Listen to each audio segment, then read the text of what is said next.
Friday Night Lights is sponsored by Garland Shelton Auto Group, Centex Roof Systems, and Optimum.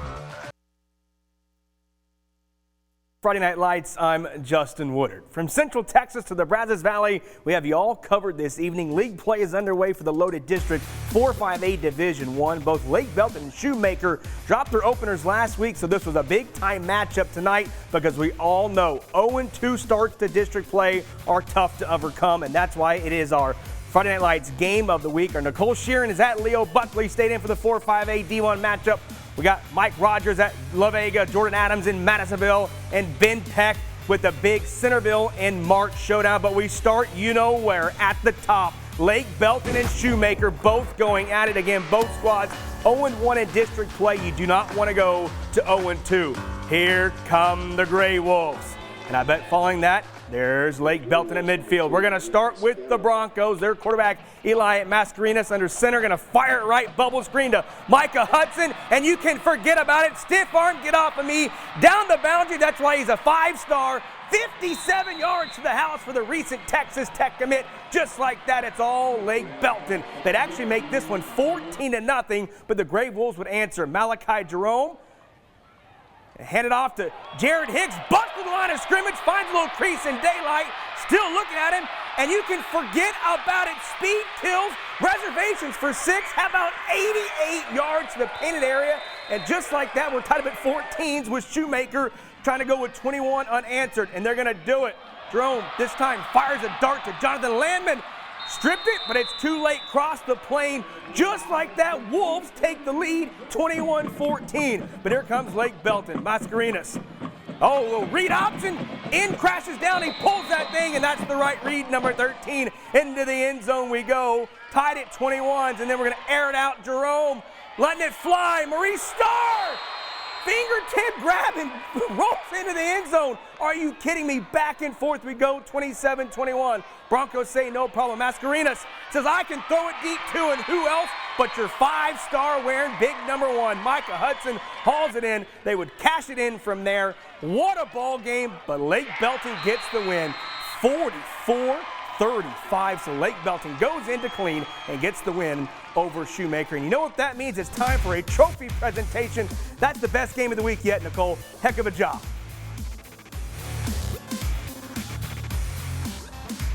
We've seen this movie before. A Lake Belton Shoemaker battle, instant classic, made its way to Leo Buckley. But this time, the Broncos came out on top, 44-35 final, and they take home our Week 4 Game of the Week trophy. Congrats, guys!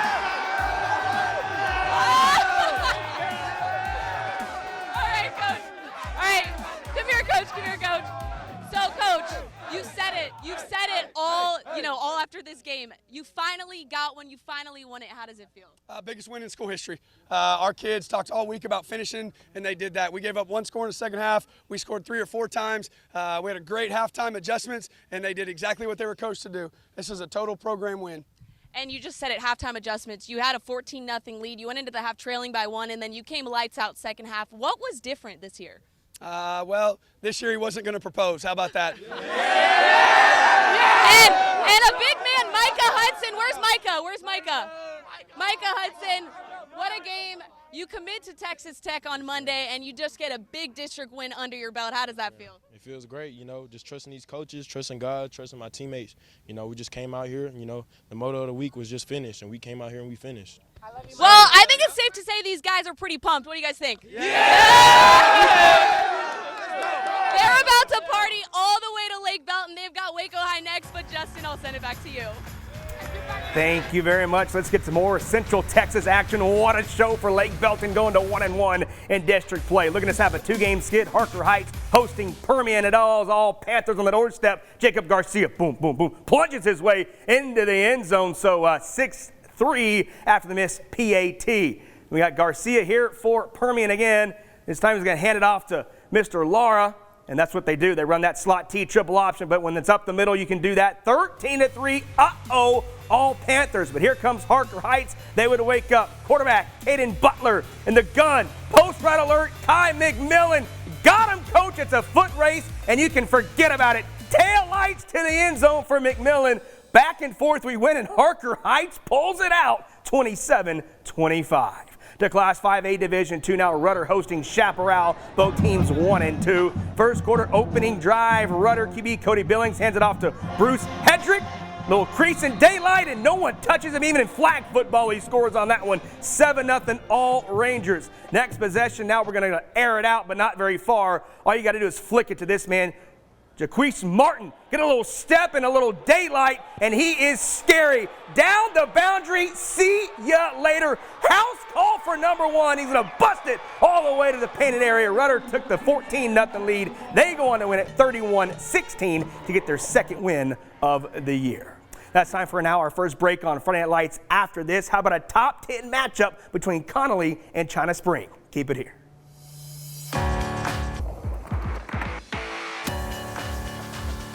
Welcome back into Friday Night Lights. Let's start now with a top 10 showdown between Connally from Class 4A Division II and third-ranked China Spring from 4A D1. The Cougars rolled last year over the Cadets by 30. Would it be the same story in this one? Here come your hometown Cougars, and we're going to start with them. Their quarterback to watch, Cash McCullum, but doesn't do anything here. Just watches his all-star running back, Kyle Barton. Whoop, cuts outside, and once he gets going, you can spin him down, but it's going to be too late. Speed kills the corner, and he's in there. A few minutes later, same play, right up the gut. All he needs is a little daylight, and number 4 is going to bust it. See ya later. Tail lights, as we call him. Kyle Barton, TD number 2 on the night. But here comes Connally, quarterback Jamarian Vincent. Fakes a little fly sweep, gets outside, whoop, weaves his way through traffic, and then he's going to take it to the pylon to the corner as he does that right there. But China Spring would not be denied tonight. We saw the ground game from Barton. How about the air attack? McCullum post right off the play action to Matthew Battles. He's in for the TD. China Spring rolls 61-41. Another all Central Texas matchup here. 1-2 La Vega hosting 2-1 Lorena. Pirates ball. Junior Thornton takes it outside. Stiff arm, get off of me, and just wave to him. Yikes, that speed kills. That's what we say on this show all day long. 7-0 for the Pirates. But here come the Leopards. Their quarterback can scramble too. Caden Roberts, I mean, he was a QB all the way keeper and just weaving his way through traffic. What a special young man that is too. So both quarterbacks are flashing, and hey, let's just keep the quarterback show going. Number 0, Thornton through the hole. Are you kidding me? Whoop! Makes the guy miss, and you might as well not even try to run after number 3 because it's not going to happen. Take the ponies to the barn because he's into the end zone. What a barn burner, but La Vega, they're going to hang on late over Lorena, 49-42. All right, back to the more highlights here. Madisonville hosting Caldwell Mustangs, gunning for a 4-0 start, and they're going to get it. Phillip Green to the outside. Where is he? Cutting it up the field. Big, too strong, and too good. Into the end zone. That made it 14-0. Later in the quarter, Ty Williams, head coach Urbanky, said, guys, we got to keep it clean here, and they're going to do it. Flick it out to Tristan Whaley, and Caldwell just can't tackle him. You can't put that guy down in a phone booth. Too strong into the end zone. Tough run, 28-0. Second quarter, here comes your big old play. Williams says, Coach, we got to get this guy involved.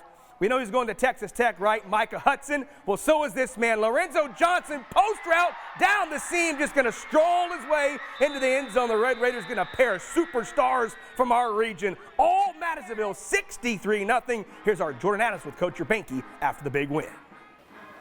Hey y'all, out here in Mustang country with the head coach of the Madisonville Mustangs, Russell Urbanky. Coach, huge win, dominated on all 3 phases tonight. How happy were you with your team's effort throughout the game? Yeah, I was really happy how we came out. Really challenged the kids. Felt like the last couple of weeks that we kind of been slow starting coming out the gates. So I challenged us on really all 3, facets of the game. On defense, we asked them to get a 3 and out. Offensively, we wanted to score on the first possession, and played really well in the special teams game tonight. My next question for you, starting the season off 4-0, obviously you've had some success in your time here for many years. Could this be the best Madisonville team you've had yet? Yeah, it's still early. We still got a long way to go. So, we'll see. We got some tough opponents coming up here in the next couple of weeks, and then of course, getting ready for our tough district play. Well, for the head man, I'm Jordan Adams here in Madisonville. Back to you, Justin.